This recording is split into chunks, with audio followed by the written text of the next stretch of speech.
All right, so thanks for joining us here today, everybody, for our annual SHAFR Meet the Candidates event, where we get to learn a little more about our group of candidates this year, besides their CV and tiny little statements.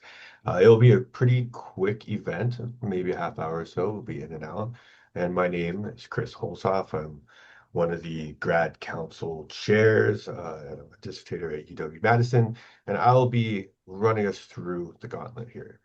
So the basic format is each one of our candidates are going to be able to give a short introduction, about 2 minutes or so, just in the order of what you see on your ballot. Nice and easy. From there, we're going to have 2 rounds of questions. They're going to get about 90 seconds each. So when I say a little bit more, I do put emphasis on just a little bit more information about them. Then from there, you'll be able to make your choices, go vote, and all that good stuff as well. So getting into it today, we do have 7 candidates here live, and we have 3 that could not make it. So I do have video answers of the 3 that did not make it. I'll try to be smooth with those transitions, but we'll see how smooth that is. But with that smooth introduction into our actual candidates, we'll get into the introductions, and I'll hand it off first on our VP candidates, Julia Erman. Thanks so much for organizing. I really appreciate it. And thanks to everyone who is here. My name is Julia Irwin, and I am the T. Harrow Williams Professor of History at Louisiana State University. I teach classes here on both U.S. foreign relations and modern international history. I've been here at LSU since 2023, but before that, I taught at the University of South Florida for 13 years.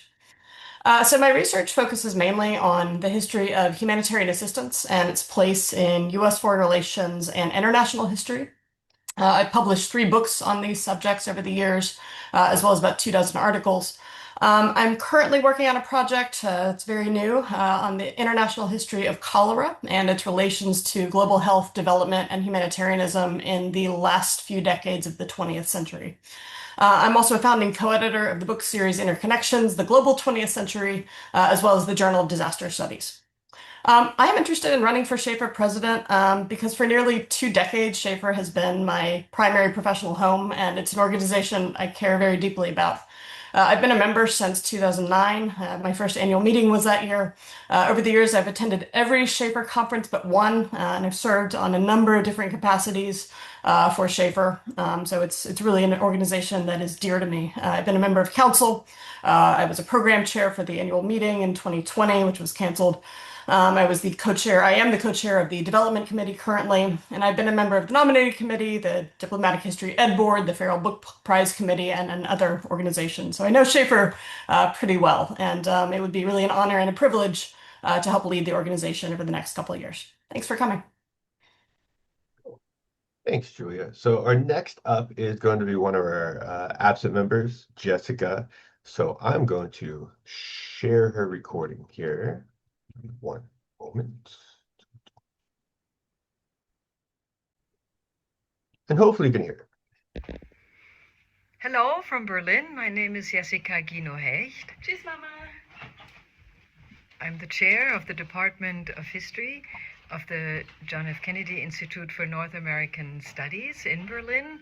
And I'm running for vice president of the Society for Historians of American Foreign Relations. I'm a great fan of SHAFR. I've been a lifetime member since 2000, and I've served on quite a number of committees ever since that.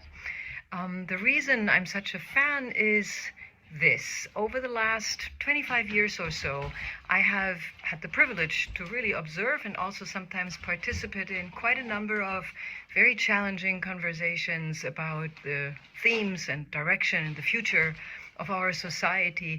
And unlike any other scholarly society that comes to mind, none of these disputes has really divided our field, which I think is an enormous quality of our society as is. To me, SHAFR really symbolizes the quality that is entailed in the study of U.S. foreign relations and diplomacy in the broadest and diverse and really most inclusive level. And this is what I would like to do as vice president of SHAFR, protect that very legacy. I would work very, very closely with everyone in the society, with committees, with council.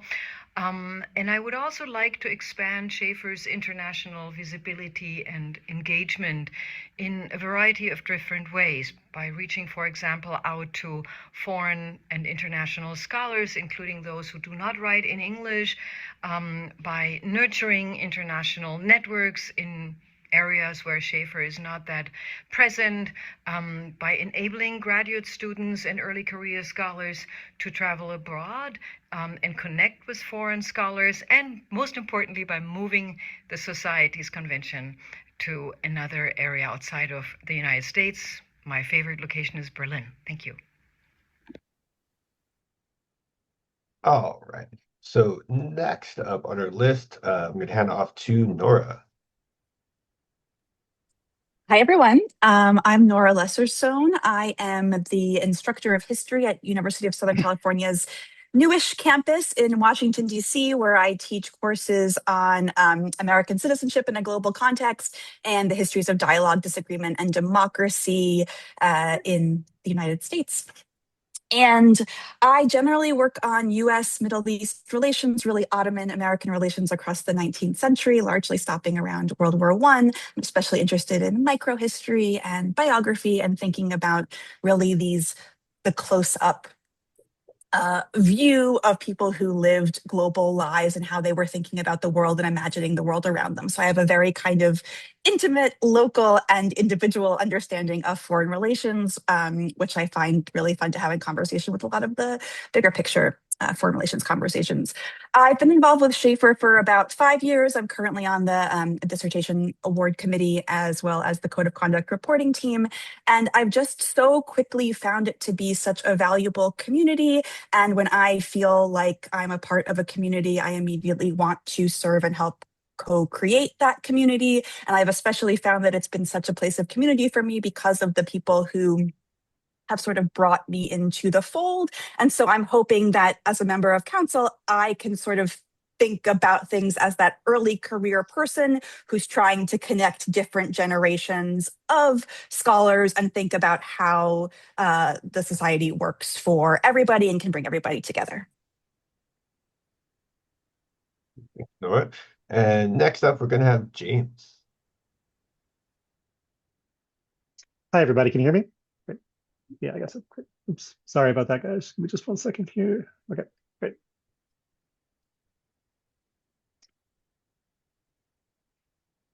Hi, everybody. So I'm James Stoker. I'm a professor of global affairs at Trinity Washington University, which is a small women's college and minority serving institution in Washington, D.C. I've got 2 books. One is on the US and the Lebanese Civil War. And my second book, which will be out in March, is about the role that transportation pathways played in American relations with Native peoples and their dispossession. I teach a variety of courses in history and politics, many from an interdisciplinary perspective. And I've been involved with SHAFR since 2009 in many different capacities. They're listed in my bio, so I won't go through them here. I want to start by saying that I think there's a lot right with SHAFR. We've got a strong mission with broad appeal to scholars of many different disciplines, regions, and time periods. We've got a top-notch journal in diplomatic history. And as I understand it, a financial position that's keeping us afloat at the moment. So my priorities are, first off, ensuring financial sustainability while making it easier for those that we might call less resourced members to participate. This is a perennial issue. The organization's always looking for chances to save money, but attending SHAFR conferences has gotten more and more expensive, and I think that we need to find creative ways to make it easier for people to attend. My dream would be to find a way to drop registration fees for PhD students who are on the program. There are some other organizations like SHEAR that do this. This is challenging and would require significant fundraising, but I'd seek to support the Ways and Means Committee in any way possible to do that. The second thing I think we need to do is to continue to promote the history of U.S. foreign relations beyond just scholarship. We need a lively teaching section. I'd love to see a role for undergraduate students in SHAFR conferences, like through poster sessions or something like that. This is also challenging, but there may be ways to do that. And advocacy is very important. We're doing good advocacy, but we need to keep doing that, especially in these dangerous times. And then the final thing I want us to work on is diversity. I think SHAFR's done an excellent job over the past few decades in enhancing the role of women within the organization. I think if you look around SHAFR today, you can't you can't really say that we're doing a bad job in that area in terms of gender. Is a pretty good representation in the organization's leadership, on conferences. But I don't think that we've done as good of a job of bringing in people of minority backgrounds. And that's always difficult to define in an internationally oriented organization. But I think that we need to think about that carefully. And it's tough to do in a time where we're experiencing a backlash against diversity, equity, and inclusion. But I think that there's a lot of ways that we can do it, including by things like increasing the involvement of undergraduate students in the organization, which can be a chance for those of us who mentor students of minority backgrounds to get them involved in the organization from a very early date. So those are my 3 priorities. Thanks. Thanks, James. Next up on our list, we have Kristen. Hi, and good afternoon from Lincoln, Nebraska. It's an honor to be nominated for SHAFR Council. After earning my PhD at the University of Nebraska in 2003, I joined the Office of the Historian at the U.S. Department of State, and I spent 21 years there working on the Foreign Relations series in various capacities. I compiled or I co-compiled 10 Fruce volumes dealing with human rights, public diplomacy, arms control and disarmament, refugees and immigration, and the intellectual foundations of foreign policy. I also worked on another 70 Fruce volumes, either as a technical editor or a reviewer of my colleagues' manuscripts. And one of the best aspects of my job in the Office of the Historian was mentoring new compilers in all of the ways of the Foreign Relations series. My major area of interest is foreign assistance policy, specifically food aid. My first book focused on how Lyndon Johnson used food for peace in furtherance of his foreign policy. Since taking deferred retirement in 2024 and moving back to the Midwest, I've completed my second book, which carries this story forward to the Jimmy Carter administration. In my retirement, I serve on the boards of 2 nonprofit organizations, and I serve on several SHAFR and OAH committees, including the History, Archives, and Records Preservation Project, which again is an initiative that SHAFR is deeply involved in. I've been a member of SHAFR since 2000, and I've served on several committees, from the Hogan Holt Bemis Fellowship Committee to an ad hoc steering committee, the Link Keel Prize, and other prize and program committees. Now here in Lincoln, I volunteer at my son's elementary school, and I am a fan of the fiber arts and spend my free time knitting, crocheting, embroidering, and needlepointing. And I have recently taken up Pilates in an attempt to be more flexible in both mind and body. In terms of the direction of SHAFR, I really do appreciate how the steering committee has had to make some difficult financial choices recently, such as scaling down the size of Passport. While encouraging the SHAFR leadership to continue reviewing existing programs for any additional savings, I would also recommend that the organization amplify and increase those initiatives not necessarily dependent on funding. One of these would be SHAFR's advocacy efforts on behalf of the membership and the issues that impact them directly. I feel that it is essential for SHAFR to speak out against misguided executive branch decisions and policies that undermine American democracy and impair the ability of historians to undertake their crucial research. I would also like to see SHAFR stress the importance of volunteering. While formal committee service is essential to the functioning of the organization, there are other ways in which SHAFR members can assist. Brian and Molly and their predecessors on the teaching committee have done an excellent job with populating the SHAFR website with teaching materials, but the syllabi project could use a refresh with more recent syllabi from newer members. And there is the potential to harness the ever-expanding corpus of Fruce documentation to feature the 100 or so most essential documents of U.S. foreign policy. And I'll end by saying that my PhD advisor, Lloyd Ambrosius, was one of SHAFR's founding members. SHAFR provided him with a sense of community from the beginning of his professional career. Lloyd demonstrated to me and my graduate cohort the benefits of being involved in SHAFR, that if you give to the organization through service and involvement, it will give back to you in many ways. My interest in membership has been a constant since graduate school for those very reasons. At the start of my career, I relied on the support that I received from SHAFR members, from those who engaged me in conversation at my first SHAFR reception at the 2003 AHA meeting in Chicago, to those who asked me to be part of their SHAFR panels and invited me to contribute to their edited collections. Such support has sustained me in the years since. SHAFR members have set aside their own work to provide feedback on my own scholarship. They and others in the organization have supported me during some difficult personal and professional challenges, providing me with hope and encouragement. And finally, on the more joyful side, where else could you find a group of people who know all about PL 480 and allow me to go on and on about it? So thank you very much. All right, thanks, Kristen. So next up, we have Justin, who could not make it with us today. So let me share my screen once more. Hello, everyone. Justin Hart here. I want to start by saying what an honor it is to be considered for a seat on SHAFR Council and to thank Chris for organizing this forum. I'm just sorry that I couldn't be with you live. To tell you a little bit about myself, I've taught the history of U.S. foreign relations at Texas Tech University in Lubbock for over 20 years, where I specialize in the intellectual history of U.S. foreign relations, particularly during the Cold War period. I've written about a wide range of issues, especially public diplomacy, with my first book, Empire of Ideas, and more recently, about the history of the national security state. But I've also written articles that deal with race, that deal with film and foreign relations, and that deal with the historiography of the field, particularly with a focus on the legacy of the Wisconsin School. SHAFR's been my intellectual home for 20 years, and I have attended every conference for at least the last decade. Within SHAFR, I've previously served on both the nomination committee, which I was elected to, and on the editorial board of Diplomatic History, which I was appointed to.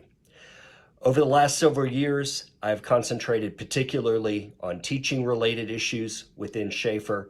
I served as the co-chair of the teaching committee for 4 years, finishing up last year. And during that time, I appeared on a number of teaching-centric panels at the annual conference, and I've also published a number of teaching-related pieces in Passport. Thank you so much for your time and listening to all of us today. I really appreciate it. All right, so next up in our list, we have Hannah. Hi, my name is Hannah Alblad. I am an architect first and now entering my third year of the PhD program at the Harvard Graduate School of Design, and I'm also in history of science.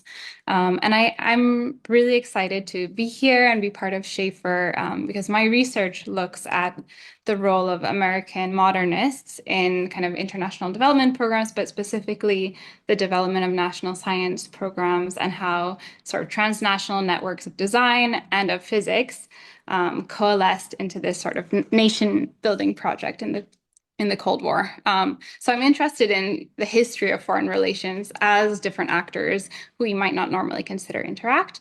But I'm also interested in both the SHAFR position and the theme of foreign relations as an architect who worked on State Department projects and museums as the project architect, where I coordinated engineering teams, design teams, also stakeholders in local communities, as well as the clients that were paying us. And I think one of the things that I care a lot about is finding innovative solutions when financial means are constraining what we see as possible. And I think also as a graduate student representative on the council, being able to understand sort of what different parties need, the faculty, postdocs, graduate students, maybe undergraduates, being able to sort of shift perspectives and help find common ground and excitement and enthusiasm is something I care a lot about in principle. And I also do my research in a bunch of languages. And so I think this whole idea of translation that has been kind of part of me since I grew up speaking like 3 or 4 languages, and now I speak 7, and I feel like I'm constantly kind of translating between different cultural communities and also between different disciplines. So yeah, I feel like foreign relations sort of has always been in my sort of ethos of how I operate. So that's why I'm excited about this position. And I'm specifically also excited about thinking about how we might bring in more environmental history, other disciplines, even that are outside of traditional humanities fields, into engaging at a moment in which U.S. foreign relations is so important to think about in, technology and science and design, urban planning, and sort of helping people find more platforms. Because I think one of the issues of diversity in history of, oh, sorry, I am over time, but I can continue and I hope you got the idea. Thank you. Thanks, Hannah. So our next up on our list is going to be Ryan. Hi, everyone. It's a pleasure to be with you all. And thank you so much, Chris, and all the members of SHAFR who helped organize and are here at today's town hall. I'm Ryan Metz. I'm a fifth-year doctoral candidate in diplomatic and international history at Ohio State. I researched U.S. foreign relations history during the late post-Cold War period. And my dissertation specifically examines U.S. grassroots travel initiatives to Cuba and how they influenced the broader geopolitical debates over the fate of the post-Cold War order. I've been a member of SHAFR for more than 4 years now and an active member of the Graduate Student Committee since 2024. Serving on the committee has provided me with invaluable leadership experience and the opportunity to think consistently and seriously about how SHAFR can continue to strengthen engagement among its graduate members. To these ends, I've prioritized creating initiatives designed to increase graduate student professionalization opportunities and community building within the organization. These have included the SHAFR Graduate Student Writing Group, which now meets weekly, and more sort of formal events like the I Defended Now What virtual roundtable, which spoke to the concerns of scholars near or at the end of their graduate school careers. So if elected as graduate student representative to the SHAFR Council, I'd continue to build upon my record of service, ensuring that graduate students have a robust and supportive foundation within SHAFR. And doing so, I would, as graduate representative to council, continue to advance and strengthen the organization's broader mission of promoting historical research and the knowledge of American foreign relations. So thank you. Thanks, Ryan. So next up, we have Amy. Hi, my name is Amy Sayward. I attended my first SHAFR conference in 1993, so I'm the most senior member with the most gray hair today. I served as SHAFR's executive director from 2015 until 2025, which gave me an opportunity to send an email to almost every member of the organization over those 10 years, whether it was about membership or committee service or the conference or its various committees. One of the things I love most about SHAFR is at any one time, 10% of its total membership is serving on a committee. So we're very much a grassroots driven organization. Just actually, before I move forward, let me mention, especially since I'm the first one to talk on this, what is the nominating committee? The nominating committee collects nominations for SHAFR's various offices and then puts together the ballot for its elected positions in line with the bylaws of the organization. And so those bylaws, for example, mandate that we have 2 graduate student members. It also mandates now that we have 1 teaching centered position on council, and it also sets some requirements about the number of international members of council at any one time. So the nominating committee collects those nominations and chooses, puts together the ballot based on that input and on the bylaws. So SHAFR members should all be nominating people. Who do you think would be helpful and useful on council and in the nominating committee? So one of the things that 10 years of serving as executive director taught me is that I know the membership quite well. I know who works diligently and consistently I also am a small d Democrat, or an anti-federalist, if you will, in the American political tradition. I think we do best always when all voices are represented.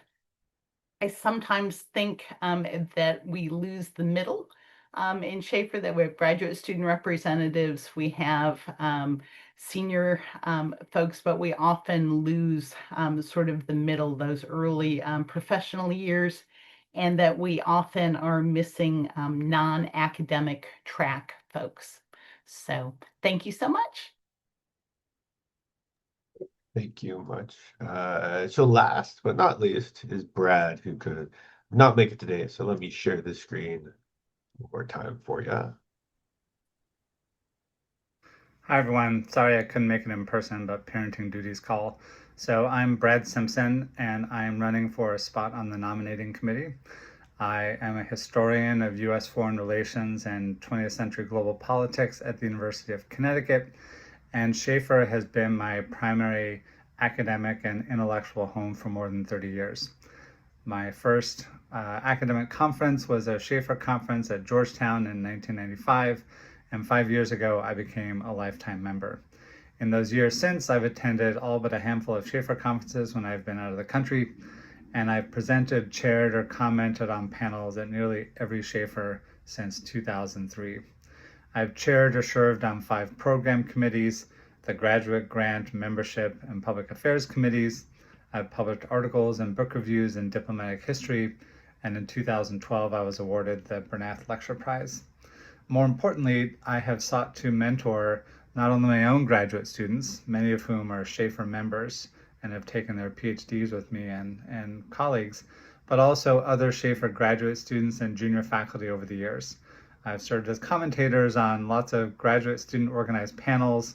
I've read countless articles, dissertation, and book drafts. I've participated in SHAFR conference mentoring sessions and reviewed manuscripts for diplomatic history. I remain deeply committed to the field, and in recent years I have tried to make as much of my research as possible freely available from my website, in addition to the declassification work I do with the National Security Archive. And I think that the nominating committee is an especially important role to play in helping to cultivate the next generation of SHAFR leadership, and to make sure that younger scholars and graduate students are invited and encouraged to participate more in the most important academic and intellectual organization in my professional life. All right, so with that, our introductions are over. So we'll be moving into 2 quick lightning rounds of questions. I'd like to remind the candidates that these answers for these questions should be 90 seconds or less. So if you could please keep an eye on your time, and I'll continue to DM you when you're out of time, just for fairness and for the other candidates. So first question we have up today is budgets. So as budgets become tighter across academia as a whole, not just here, but everywhere else, we do have to make some tough choices. And we are asking you today if there's any specific SHAFR initiatives, aspects of the organization, perhaps, that you feel require prioritization of the steering committee over the next few years as we continue to look at budget concerns. So we're going to go back down our lineup here in the same order. So we'll be starting with Julia. Thanks. So I've been on the development committee since 2021. I've co-chaired the committee since 2023. And before that, I was on the SHAFR Council for 3 years in the late teens. And so in these capacities, I've become very attuned to SHAFR's financial trajectory and the challenges we face. But I've also given a lot of thought and had a lot of discussions about SHAFR's financial status and how best to kind of address some of our current shortfalls, especially. One of our key priorities on the development committee, especially, has been to really cultivate a culture of gift giving, especially among leadership and longtime SHAFR members. And really, the goal here is to ensure the long-term financial stability of the organization. In that capacity, we focused on raising funds to support what we see as SHAFR's key and most important initiatives. These are funding for graduate students, for contingent and early career faculty, as well as for SHAFR's international membership. And these are the areas I would really like to continue prioritizing if I were vice president, president-elect. I think it's very important that we focus on the next generation of SHAFR members and ensure that the organization continues to thrive. SHAFR's membership has continued to grow in terms of its international membership, and I also believe that this is incredibly important to continue cultivating and looking for ways to support international members coming to conferences and various connections there too. This is how we build, nurture, and sustain the community that has been so important to SHAFR for so long. If I did have to make some tough choices, and I want to respond to that question because I think it's important, my priority would really be looking for ways to spread the wealth and to ensure that as many SHAFR members are benefiting as possible. So for me, this would mean if we had to choose between one dissertation prize for one person or 10 travel grants for 10 people, I would choose those 10 people because again, I want to support SHAFR members as much as possible. Hopefully, we won't have to make those tough choices, but I think that would be the move that I would make. So, thanks. Thanks, Julia. So next up, we have Jessica, who cannot be here. So let me share my screen. Budget cuts are always tough because they confront us with choices that are not merely economic and financial, but more often than not, ethical, psychological, professional, and also perhaps emotional. My suggestion is to really focus on the essentials, that what makes a society strong and has worked in the past. I see three different areas, the three P's, people, places, and also projects, that I would prioritize. First priority would be to support early career and graduate students in the form of events, of grants, of fellowships, of exchange opportunities, professional guidance, development, also awareness creating of grants that can be won outside of the United States. There's much more than you think. Second, I would prioritize the places where we meet, the journal, the annual convention, Passport, places that bring us together in order to craft a community and meet with one another. Third priority would be internationalization. It's a priority that I would like to foster simply because this is our cutting edge. This is what our society's future really depends on.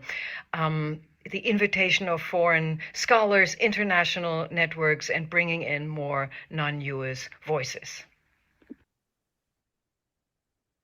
All right, so next up in line, we have Nora. Hi. So I don't want to get too repetitive, but I think supporting early career scholars as an early career scholar would be a huge priority of mine, and specifically funding people's ability to get to the conferences to support the community that we think is so important.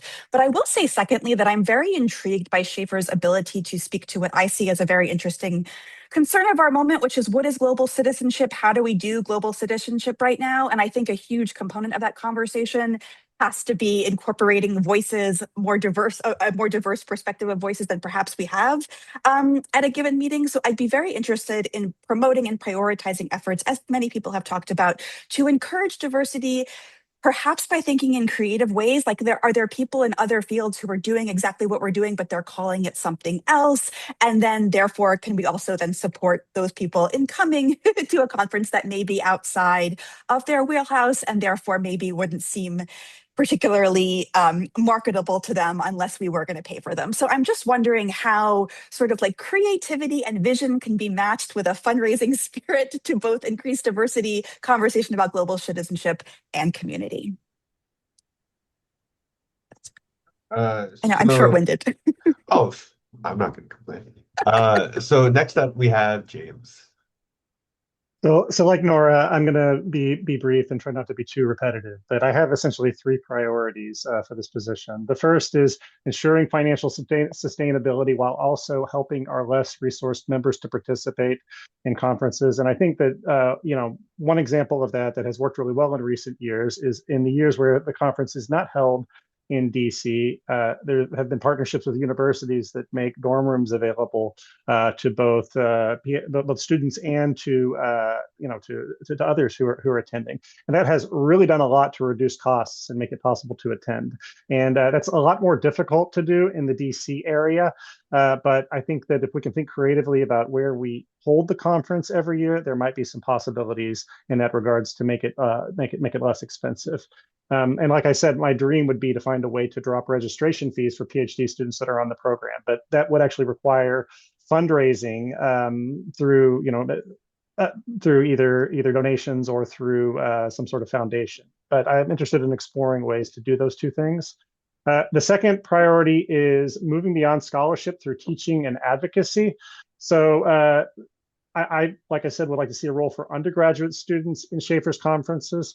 And this is something very personal to me because I teach at a small university in the DC area. I only have undergraduate students, so I don't get to do all the mentoring of grad students, but I teach a senior seminar every year. My students write great papers. They do wonderful primary source research, and they read lots of articles from publications like Diplomatic History, but they have no place then to go and talk about their work and to see what a conference is like. I mean, I can bring them there, but there's not really a place for them in the conference. And by carving out that space, we can help to guarantee the future of the field as well. And then finally, like Nora, I care a lot about diversity, and I think that that's really important.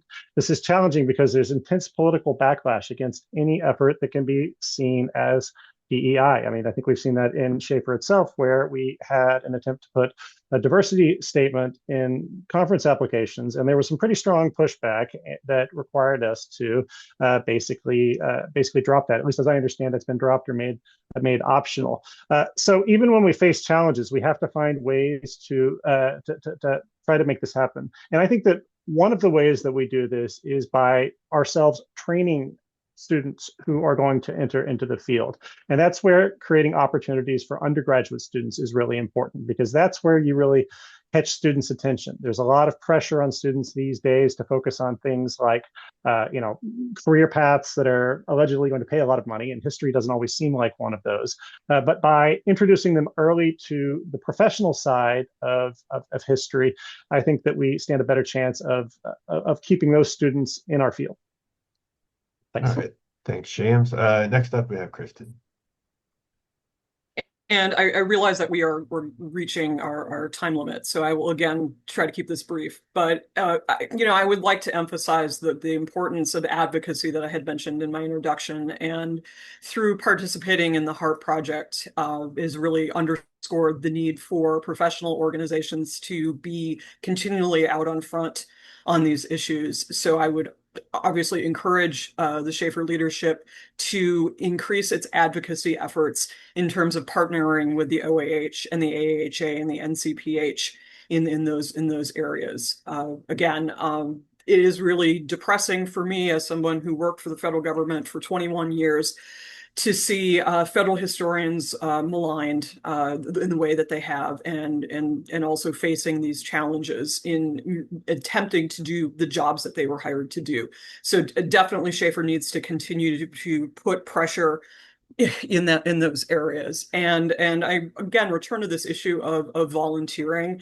And if there's a way in which we can just leverage the talents of our members to provide, additional information and products that we can put on the SHAFR website. And that was my reference to the syllabi project. I mean, I think it was an excellent idea early on. I would like to see, again, syllabi from some of the newer members of SHAFR, because things have changed in the last 15 years. And I would like us to be more up to date with that. And it also is a way in which other scholars can be aided as they start their careers.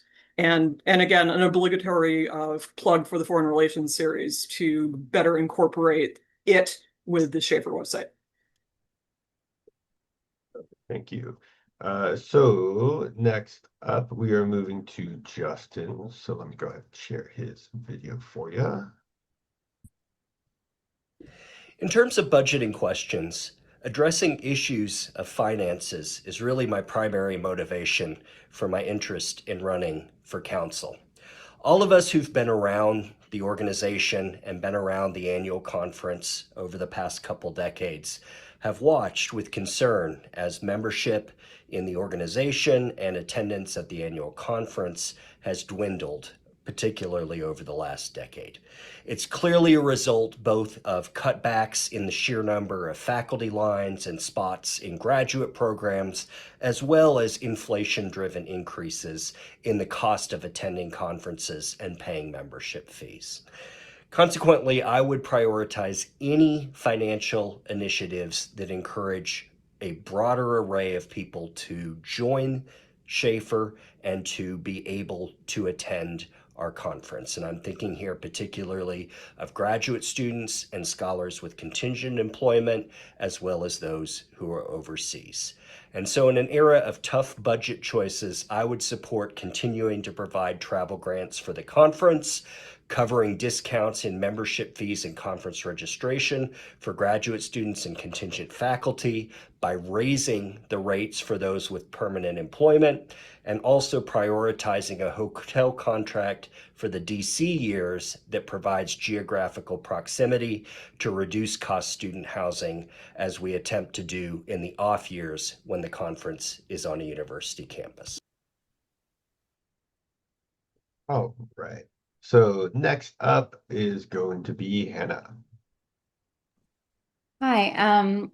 I wanted to outline maybe one of the ideas that as the university liaison for the National Organization Minority Architects, one of the things I did when I was working there is I organized a conference of around 100 people, and we were able to pool in the Boston area for about five, six architecture schools, and we were able to pool funding from different schools and different firms, and pay for everything that we didn't need to pay for ourselves. And I think one of the ideas is in reinforcing local chapters of SHAFR or communities of SHAFR and how those might instrumentalize different funding sources.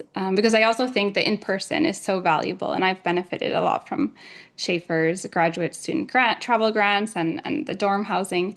So it's something that kind of by maybe thinking locally, we can think in terms of new networks and funding sources there. But definitely, I think the resources for early career scholars and graduate students are super valuable.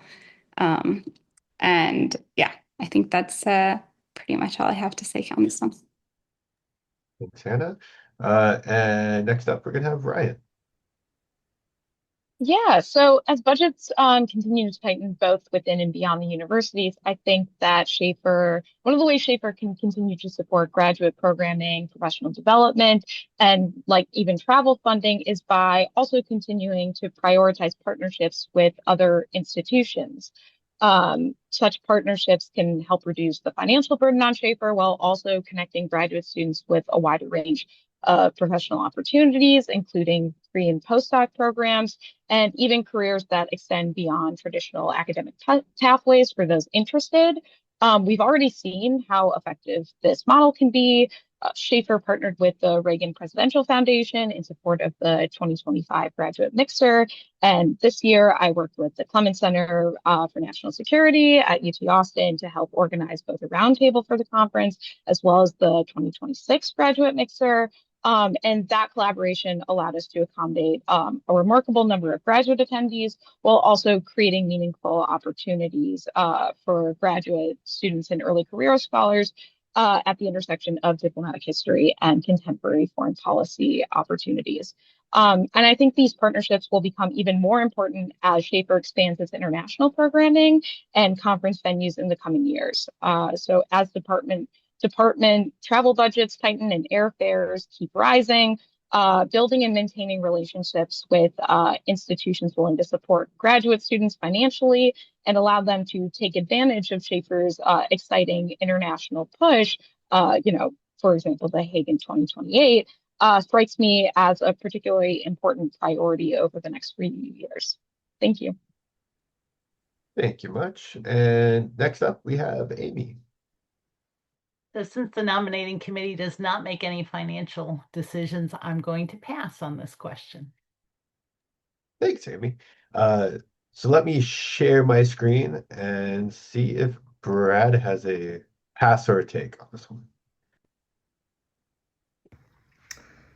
So in answer to the first question about what SHAFR can do in an age of decreasing budgets and tighter resources across academia, I think that SHAFR's priority as an organization should continue to be supporting and encouraging the research and conference participation of younger scholars, both domestically and internationally.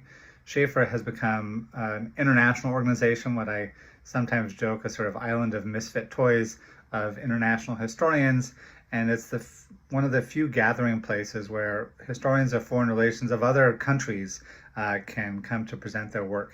And I think that encouraging younger scholars through initiatives such as the SHAFR Summer Research Institute and increasing our research and travel grant making through SHAFR is one of the most important roles that we can play in continuing to support the research and training of younger scholars as academic budgets tighten and as funding opportunities for younger scholars continue to decrease as foundations and other organizations reduce their levels of support for academic research.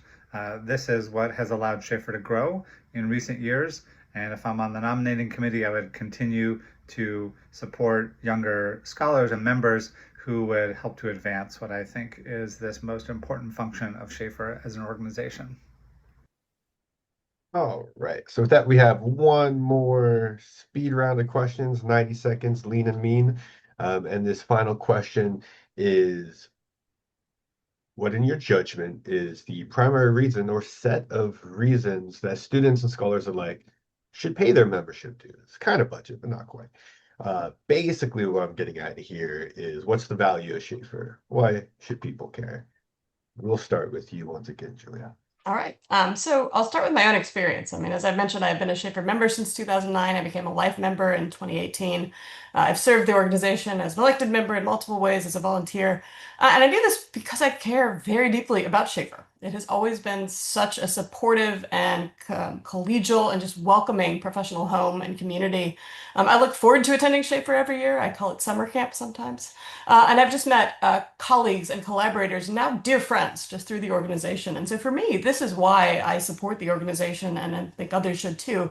But it's important because it allows our community to thrive and to flourish. In addition to the conference, it supports all of the things that SHAFR does the other 11 months of the year, both seen and unseen. The editing and publication of diplomatic history and passport, funding the grants, the prizes, the awards that allows us to support and to celebrate research, teaching, and foreign language learning. As we've mentioned, over the years, SHAFR has become much more internationally focused, and these dues and donations help us continue to build and sustain these connections with members in other countries and allow them to travel to the US for SHAFR's US-based conferences. And then finally, as others have said, SHAFR does so much important political advocacy work, some of which we don't really see, but is happening all the time behind the scenes. And this advocacy work supports our research and our ability to teach what we teach by ensuring that archives remain accessible, that people are supported when they are teaching supposedly controversial topics. And so for all these reasons, I think supporting the organization is just essential and something I'm proud to do. Okay, thanks, Julia. So let me share my screen one more time here for Jessica's answer. What is the value of SHAFR? SHAFR is a community of colleagues and scholars and friends who share professional and intellectual interests and who trust each other. When I decided to become a lifetime member of SHAFR 26 years ago, I was poor. I didn't have a firm position. I was living from one grant to the next, and I still made the investment because SHAFR was the first place where I met people who were genuinely interested in what I did, who cheered me on, who told me not to stop doing the research that I was interested in, who even gave me 2 awards, and who created a community for me that I felt very safe with. This is what SHAFR really is for me. Vice versa, I have met since the 1990s many people and made many friends at the annual convention, via the journal, on various committees and elsewhere, with whom I'm sharing a passion for the field, but beyond that also a passion for the community, as is a community of scholars, colleagues, and friends who share professional and intellectual interests and who trust each other. That is what SHAFR is to me, and this is the value of the society. All right, next up we have Nora. Okay. So I think this could be because I'm starting my citizenship course on Monday again, but I'm thinking about this in terms of citizenship. And so citizenship, you give and you get, and you have a place that you cultivate, a home that you cultivate so you can think with others about who you are, who they are, who we are, and I'll ask all these big questions together. And I think it's a wonderful feeling that you get from attending in conferences, from convening together. And I would, in the first instance, pitch that as you have a feeling of citizenship and a feeling of home and that. But I do think, as I mentioned kind of in the previous question, this moment to rethink global citizenship really strikes me. And I've seen, Shear's new civics exchange. And I think this idea that there could be a body where we think together about what it means to be the US in the world today, and perhaps maybe with a new administration. And it's not only something that maybe could be marketable for partnerships for outside funding, these kinds of things. I think there's a whole direction we could take that. But I think it adds a new dimension to what we do in a way that I hope opens up to thinking about to thinking actually about diversity, internationalization, and all these questions in new ways that are beyond just a transaction, right? Like maybe we, as this community, can think about all these things in new, big ways together. And maybe that sounds vague, but it also sounds very exciting to me. And so I would just pitch it as like global citizenship, give, get, think together. So thank you all so much. Thanks, Nora. And next up, we have James. Well, my involvement with SHAFR has been one of the most formative parts of my career. I did my PhD in Europe, and coming to the SHAFR Summer Seminar in 2009 connected me to networks that I would have otherwise never had access to. For students and early career people, it's very easy to meet people at SHAFR. They tend to have a genuine interest in work across geographies and timeframes, and also a lot of patience for those who are still finding their way, which was probably me back at the beginning of my career. For those who are more advanced in their career, we often come back even though we're involved in multiple scholarly organizations, because we find ourselves challenged here intellectually. And then one final note, in this very tense political era, it's good to be involved in a scholarly organization that's willing to engage in debates, both internally and externally. In the SHAFR membership, we have people who work for the US government, we have advocates for a strong American role in the world, and we have people who are deeply critical of American power. And as a council member, it will be my job to ensure that that keeps happening in the decades to come. James. And next up, we have Kristen. I'd mentioned how SHAFR was so important to me as a young professional, and especially as an introvert. And it was very scary to go to those first AHA and OAH and SHAFR meetings. But again, at SHAFR, I mean, I just felt like I was welcomed into a community of scholars, and that has continued. But I think SHAFR actually is more important to me now than it was 20 years ago. Because for 20 years in my job, I had anywhere from 35 to 40 diplomatic historians who I saw on a daily basis. And I was living in Washington, D.C., and getting to, again, experience that. And now I am no longer surrounded by 40 diplomatic historians on a daily basis. And even though I'm still in contact with my dear friends and colleagues, but for me, SHAFR needs to, it definitely is that home. And since I've returned to Nebraska, I mean, not a week goes by that I'm not in correspondence with a SHAFR member for one reason or another in terms of committee work or other SHAFR initiatives, or again, the HARP project. So it's that sense of community, and it's a sense of community, and it doesn't matter where you are. You can be in the Midwest, you can be anywhere in the globe, and there are SHAFR members that you can reach out to, and they will provide you with that support and that friendship and that care that you need at various stages in your life. And so I'm extremely grateful for my colleagues and in SHAFR and outside of SHAFR. And again, this is a priority for me to remain connected in an organization that is so deeply important to me. Thanks, Kristen. So next up, we have Justin by recording. My answer to the question of why should people join SHAFR? What value does it provide is really one word, and that word is community. This can be intellectual community, the chance to exchange ideas with others who work on similar or related topics, something that's often hard to find in graduate programs or even in small departments where you're the only person doing the kind of thing that you're doing. Or it can be personal community. Having been involved with SHAFR for many years now, I count many SHAFR members among my closest friends. Thinking back to my first SHAFR conferences, I will say that it can be a little bit hard to break in. But what I found very quickly was that as you got to know people, a real strength of SHAFR is how collegial, mid-career, and even senior scholars try to be towards those who are just getting their feet wet.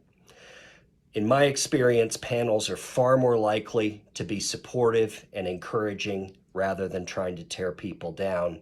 And again, in my experience, SHAFR has always prioritized the big tent more so than the circling of wagons in terms of trying to bring people in rather than keep people out.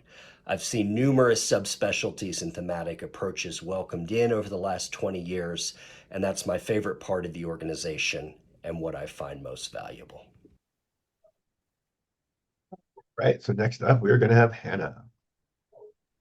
I come from a discipline that's not traditionally the history of foreign relations. So I'm not around SHAFR people except for the ones who have mentored me outside of the Graduate School of Design. And I also, therefore, connect to a lot of people who might feel like SHAFR is not the right platform for them. But attending, it felt really exciting to be able to give context and see different methodologies and geographies that help me understand my own work better and also help me when after the SHAFR conference go back and connect other graduate students that I know in the Boston area who are not at SHAFR to people I met at SHAFR. And I feel that is really exciting. And I think there's this value in it being able to feel that you have a platform for your work and a community that is not the one you expected. And it can help you develop your writing and be more clear and more powerful. So I think that's what's valuable to me is this community and being able to enter into it. And I think my goal is to help figure out how other people can feel comfortable in this space who might not be traditionally a historian in a history department proper. Yeah. Thanks, Hannah. And next up, we have Ryan. Yeah, so one of the things that my advisor said to me right after the 2026 conference wrapped was that with SHAFR, you get so much more than you could ever give. And that remark just perfectly encapsulates the heart of this question and why SHAFR has become such a foundational part of my graduate career. I've come to think of things like membership dues or time spent in committee meetings as ways of putting time and energy into a professional community, a community of graduate students and established scholars that not only welcomes you with open arms, but genuinely wants to bring you up and along with them, providing, in a sense, a real and essential support system for navigating the often tricky world of academia. And in contributing to SHAFR through membership dues or voluntary service, you are in turn also contributing to your own confidence and growth as both a scholar and a person. One of the biggest changes I've noticed in myself since joining SHAFR, and especially since taking on a larger role in the organization, has been a much stronger sense of self and confidence in what I can contribute and where I can go in the profession overall. So having been a part of SHAFR for some time now, I can say definitively that if you're looking for a place to find your footing in diplomatic history or just history academia more generally, SHAFR is the place to do it. Thank you. Thanks, Ryan. And next up, we have Amy. So I love SHAFR. Unlike Julia's analogy of summer camp, I think of it as a reunion every summer when we get together and catching up on what folks have been doing across the years. When I was a graduate student, mentors, senior SHAFR members agreed to read dissertations of my chapter. As I entered sort of my mid-career, the ability to provide service to an international organization was something my university appreciated, and I appreciated the opportunity to give back on some of those prize committees that had helped support me as a graduate student. And now as a late career scholar, the opportunity to mentor folks through the Committee on Women in SHAFR, organized the Summer Institute in 2022, those opportunities to give back. And during COVID, we still ran a conference, and James was one of the masterminds behind pulling collections of archival documents that senior scholars in SHAFR had and sharing those with graduate students. I didn't see that in other organizations. SHAFR members give up and down the scale, and they get back more than, they said, more than you could put in. Thank you, Amy. So we got one more answer here, which I'll have to share my screen for. In response to the second question, I think the most important reason that students and scholars should pay membership dues for SHAFR and become more involved is to give themselves a sort of stake in the success and continued functioning of the organization. I started paying the student rate, which I think was $25 when I joined in the late 1990s. And I think that giving scholars not just a financial, but an organizational stake in the continued success of the organization is an incredibly important way to help increase our identification and increase the identification of scholars around the world with SHAFR as an organization. I think that doing so has given so many scholars an intellectual home that they might not have found otherwise, given that SHAFR represents much more than the community of U.S. foreign relations scholars that it used to. And the more we can grow the organization, the more we can internationalize it and encourage younger scholars, as well as scholars of more advanced standing in related fields, to consider SHAFR their home, the greater the likelihood, I think, that SHAFR will continue to experience financial stability and intellectual growth as a home for foreign relations and international historians of all stripes and at all levels of their careers.